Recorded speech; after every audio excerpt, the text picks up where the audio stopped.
what I'm going to do, I'll have Ruben again attain the mounted position, okay, from here. Okay, if he's kind of settled down a little bit, like on my chest, like his head's kind of down on my chest, he's a little lower. He's not like extended far out in the mount.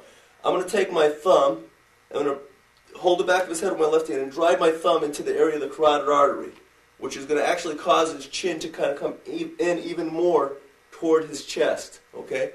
So I'm going to take my thumb, drive it in towards his carotid artery, and drive his chin into his chest. That's going to be the first move. Okay, let me show you exactly where I'm pushing with my thumb. Actually, I'm going to have him come to his knees. Okay. Basically what I'm doing is I'm taking my thumb, and there's a little hot spot right there, a little nerve. And if you play around with it, and get a close-up here. Again, we've demonstrated this before, but it's going to be right there. Okay, that's basically the area that we're putting pressure into. Okay, all right? So that's what we're going to do. We're going to put pressure there, okay? And once I apply pressure there, then I'm going to secure the neck and start to apply the neck crank downward, okay? So let's work out to here. So he's got the mounted position from here. All right, so now that you know where the pressure is being applied to, okay, I take my thumb, jam it into that spot, the tip of the thumb in, straight into that spot, okay, and cup his head. Now notice the flinch response, how his butt comes up, his weight comes up off of me and everything. Once I do this, I've kind of got my arm cupped alongside his head, so my forearm is like right alongside his head. Let's turn this way. Okay, it's right alongside his head like this, running right down the side of his head. Okay, that's basically the position with my thumb in his neck. Okay, so let's come back to here. So you've got the guy here, you're keeping your elbows really tight to your body, okay? You drive this in here. Now what I want to do quickly is bring this other hand on top of this hand. And I'm going to drive his forehead right down to his waistline, or his belt line, okay?